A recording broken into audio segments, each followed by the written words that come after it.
आज हम पढ़ने जा रहे हैं गोविंद पारेख का पेज नंबर 15। हमने कहा तक 1 से लेके 14 पेजेस तक के वीडियोस बहुत अच्छे से कंप्लीट कर लिए। 1 से लेके 10 तक की रिवीजन साइकिल भी कंप्लीट कर लिए। चलो चलते हैं 15 पेज नंबर पे। ठीक है, 15 पेज नंबर का फर्स्ट टॉपिक है अभिसंध की चिकित्सा। अब 2022 में यहाँ से क्वेश्चन बना था। ठीक है, वातज, पित्तज, कफज, रक्तज, इसमें कौन कौन से सर्दी का इस्तेमाल कर कर हम चिकित्सा करेंगे। थोड़ा सा गला खराब है तो वॉइस थोड़ी अच्छी से नहीं आ रही है। ठीक है, एडजस्ट कर लेना, अगर ना हो तो कमेंट करके बता देना। ठीक है, वातज में पुराण सर्पी, पित्तज में क्षीर सर्पी, कफज में तिक्त सर्पी और रक्त में कौम्ब सर्पी। देखो, वात में पुराण सर्पी। अब पित्तज चीजों में हमारा अधिकतर अनुपात क्षीर रहता है। कफज में तीक्ष्ण चीजें रहती है ना, तीक्ष्ण चीजें रहती है जैसे कि गौमूत्र। ठीक है, तो यहाँ पर वही तिक्त सर्पी है। और रक्तज में कौम्ब सर्पी। क्वेश्चन वाज फॉर रक्तज सर्पी। इसका रेफरेंस अगर हम बोले तो कहाँ मिलता है, हमारा सुश्रुत के उत्तर तंत्र में इसका वर्णन आता है। ठीक है, अब चलते हैं पुटपाक के पीछे।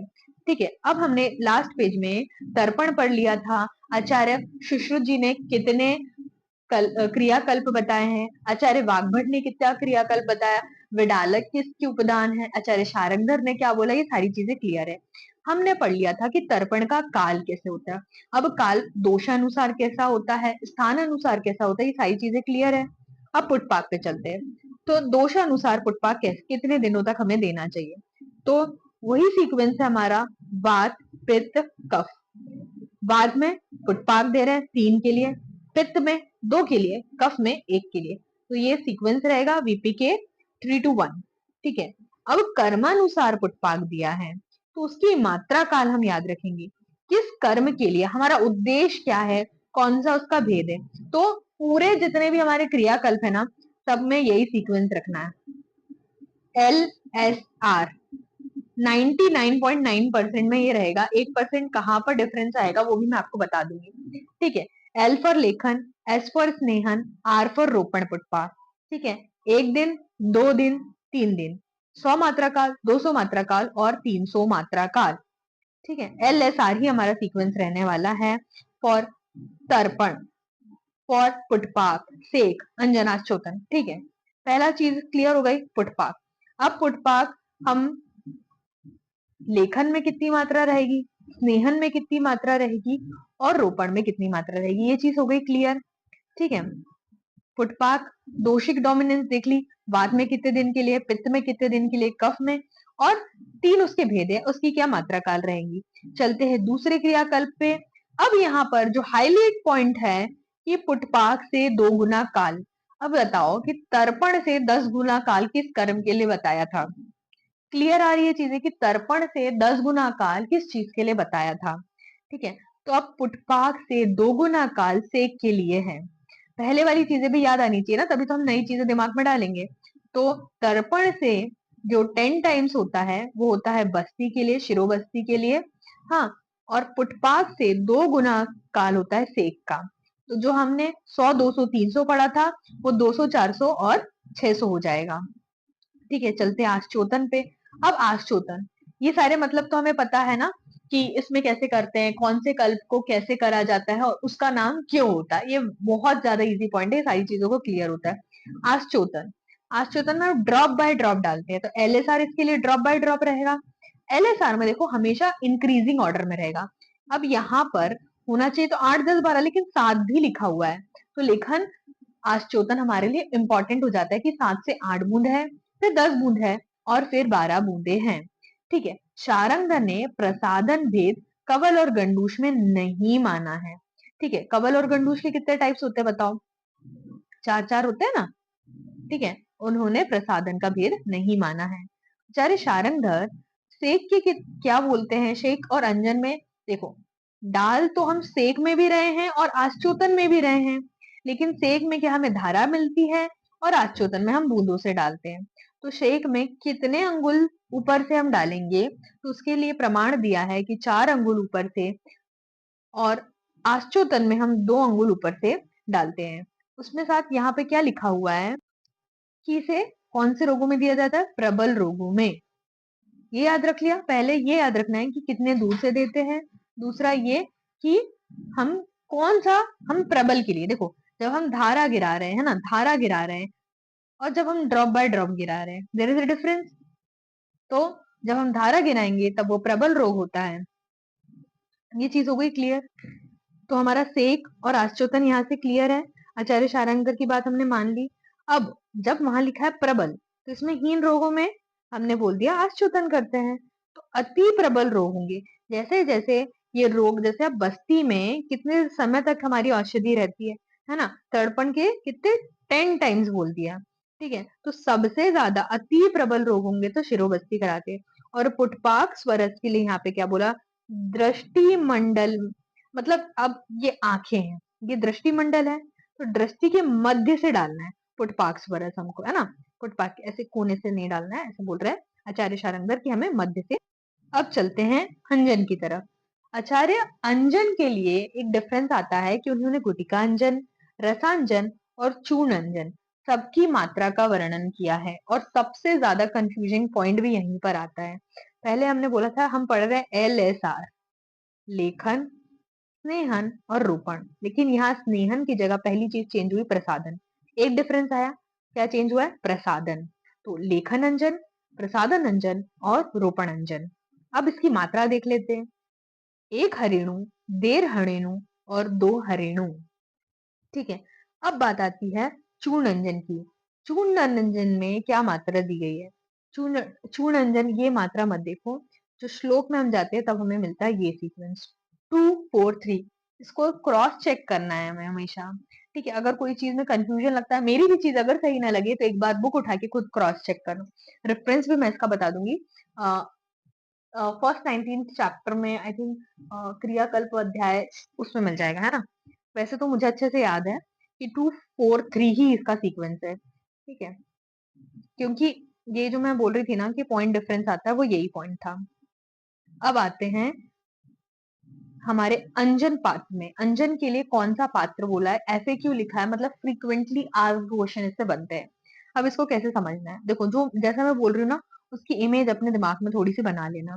अब मधुर चीजें हैं, मधुर, मधुर, इमेजिन अ मधुर चीज। देखो, मधुर चीज हमें सबसे अच्छी लगती है अगर आपको मीठा पसंद हो तो। ठीक है, तो जो गुलाब जामुन है, मेरे घर में गुलाब जामुन जब कोई आता है तो उसको, जो हमारे घर में फैंसी प्लेट्स नहीं होती, जो गोल्ड प्लेटेड होती हैं, जो फैंसी रहती है, गोल्ड प्लेटेड होती है, ठीक है, कलर उसका रियली गोल्ड प्लेटेड नहीं होता, तो उसके अंदर सर्व कर रहे हैं। इमेजिन गुलाब जामुन अगर आपको पसंद है, imagine a gulab jamun in gold plate. ठीक है, अगर अम्ल चीज है, ठीक है, अब बात करते हैं अम्ल की। अम्ल मतलब नींबू। नींबू को आप हम सर्व करके दे रहे हो रजत की प्लेट में, तो स्वर्ण की प्लेट में आपने क्या दिया, मधुर रस। रजत की प्लेट में आपने दिया अम्ल रस। अब लवण, लवण को कैसे याद रखेंगे, तो लवण का, जो हमारे घर में नमक का एक डब्बा होता है, जिसके अंदर हम सब नमक रख के रखते हैं।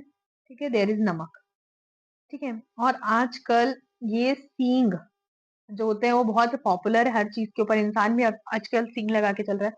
तो हम वो सींग लगाएंगे, मेष्टन के सींग लगाएंगे किसके ऊपर, लवण की बोतल के ऊपर। ठीक है, अच्छे दिख रहे हैं ना। तो ऐसे सींग लगाएंगे हम लवण की बोतल के ऊपर। आगे चलते हैं कटु। कटु, कटु यानी कैट, कैट, तो कैट, कैटाइस किसको बोलते हैं, वैदुर्य रत्न को कैटाइस बोलते हैं ना।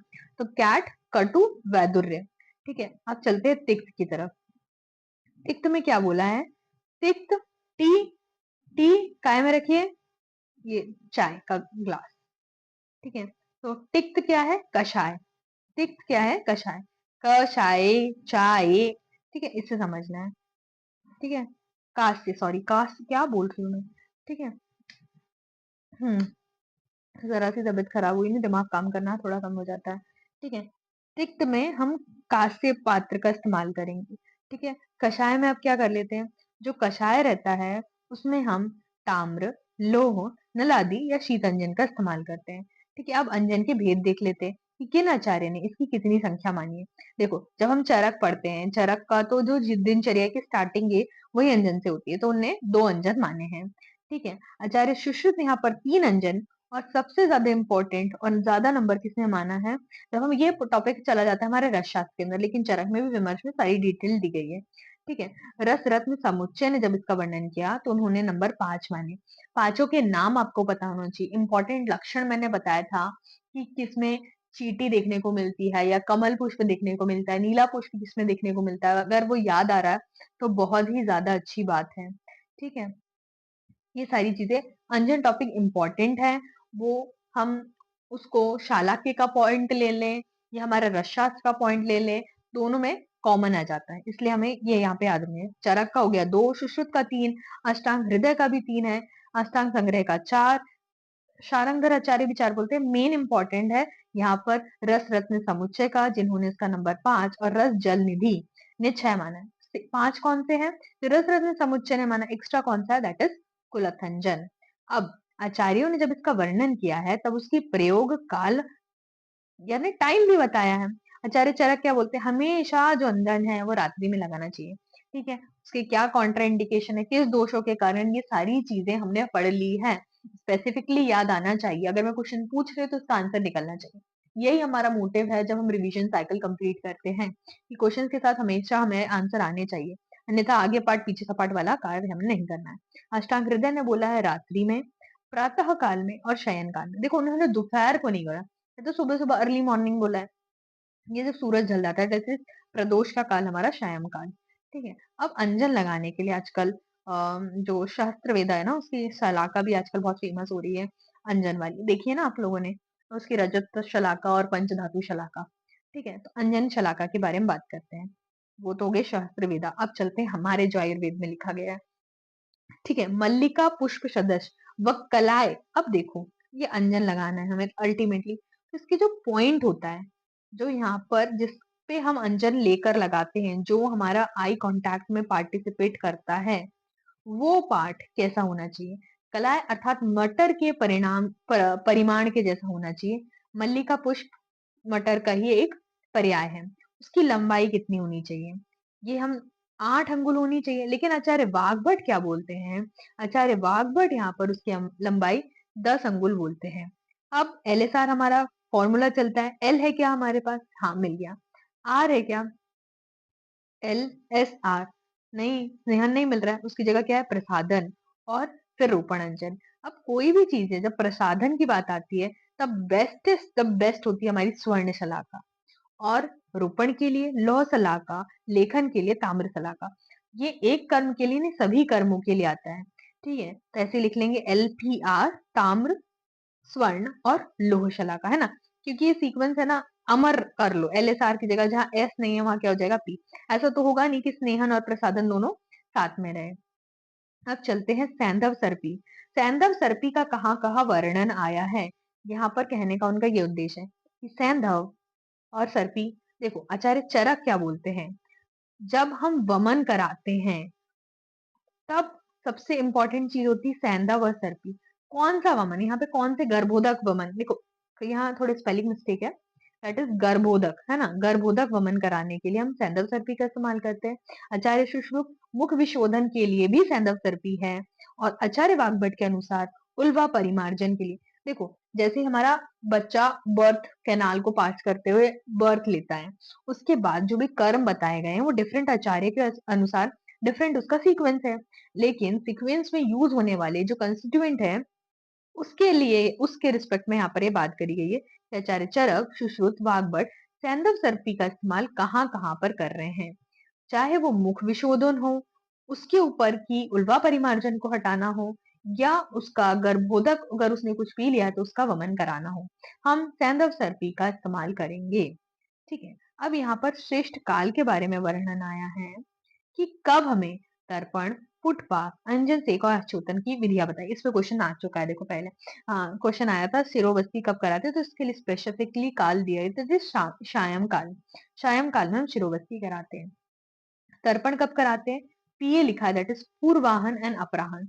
टाइम ड्यूरेशन तो अच्छे से पता है ना, हमने सुश्रुत की साइकिल पढ़ी थी तो हमने देखा था सबसे पहले क्या आता है, जैसे हमारा दिन स्टार्ट होता है दैट इज पूर्वाहन, फिर उसके बाद मध्याह्न, फिर उसके बाद अपराहन, देन प्रदोष का काल आता है, देन मध्य रात्रि आता है, देन प्रद्योष आता है।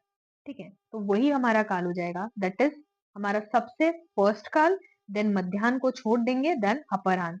तो ये काल हो जाएगा हमारा तर्पण के लिए, ठीक है? अब इसको इमेजिन करो कि आपकी ओपीडी में कितने बजे होता है या ओपीडी के टाइमिंग के साथ क्या ये मैच करता है अगर हम ओपीडी में इसको कार्य अगर ये करते हैं। आप बताना ज़रूर मुझे आप किधर कितने बजे होता है, फिर मैं उसके बाद आपको आंसर दूँगी कि पीए यानी पूर्वाह्न और अपराह्न में जीर्ण अन्नस्य शुभे दिने संशुद्धे देहे शीर्षो। ठीक है, इसकी एक इंडिकेशन आ जाएगी। ये वाला श्लोक यहाँ पे इसलिए इंपॉर्टेंट हो जाता है, इसका रेफरेंस पूछ सकते हैं कि किससे रिलेटेड है, कि जीर्ण अन्न से। बहुत सारी चीजें हमारे कब कराते हैं, जब हमारा भोजन जो है वो जीर्ण हो जाए। तो जीर्ण अन्नस्य शुभे दिने, शुभ दिन कराते हैं। संशुद्धे दे, देह शुद्ध होना चाहिए तब। और सिरसो, हम संशुद्धे जो वर्ड आया वो देह के लिए भी आया है और सिर के लिए भी आया। ये वर्ड अच्छे से, जैसे यहाँ वर्ड देखेंगे संशुद्धे देह शीर्षो, देह के लिए भी और सिर के लिए भी, तब हमें इमेजिन कर लेना दिस इज फॉर तर्पण। ठीक है, अब बात करते हैं सेक और आश्चोतन की। शेक और आश्चोतन को कब करना चाहिए, दैट इज पूर्वान। पूर्वान के बाद ही आता है मध्याह्न, और मध्याह्न के बाद अपराह्न के बारे में वर्णन नहीं किया गया, दैट इज सायं काल और रुजा काल। मतलब जब आपको पेन होता है तब आप कौन सा कर्म कर सकते हैं, दैट इज सेक एंड आश्चोतन। Drop drop drop drop drop और धारा धारा धारा गिरा सकते हैं। ठीक है, फिर सिरोवस्ती हमने देख ही लिया कि सायं काल में कराते हैं। और अंजन का काल यहाँ पर लिखा गया, मेनली अंजन रात्रि याद रखो, शयम काल और पूर्वाह्न, क्योंकि अंजन हम कभी भी दिन में नहीं दे सकते। ठीक है, नस्य का काल क्या होता है, उन्हें पूर्वाह्न और मध्याह्न। इस तरीके से काल है ना थोड़ा स्पेसिफिकली इंपॉर्टेंट हो जाता है। ठीक है, आपको और मेरे साथ पढ़ते रहो, हमेशा नए पेज से पहले पुराना रिवाइज करते चलो। ठीक है, हम यहाँ तक पहुंच गए, 15 पेज हमारा कंप्लीट हो गया है आज। ठीक है, पेज नंबर 14 भी अच्छे से रिवाइज कर लेना। मेन याद रखने वाली चीजें हमने कुछ ज्यादा पढ़ी थी, जो कि थी बस्ती आचार्य चरक अनुसार, सुश्रुत अनुसार, वाग्भट अनुसार, पेज नंबर 13 में। तो इसको स्पेसिफिकली याद रख लेना, क्या कैसे हमने याद किया था, किसमें +2 है, क्या प्रमाण उसके लिए बताया गया है, क्या मात्रा बताई गई है, मूल अग्रय क्या होता है, किसमें कौन सी एज में सेम चीजें हैं। ठीक है, ये सारी चीजें है ना रिवाइज करते चलना। जितना रिवीजन करोगे ना उतनी चीजें ऐसी हैं कि अगर तुमने अभी अच्छे से पढ़ लिया ना, जब हम सिद्धि पढ़ेंगे तब मैं आपको जस्ट बोलूंगी और आपके आंसर आने हैं। थैंक यू सो मच, पढ़ते जाओ और सारी चीजें हो जाएंगी, बस तुम बस साथ में पढ़ो, स्टडी विथ मी। और thank you for choosing Ayurveda.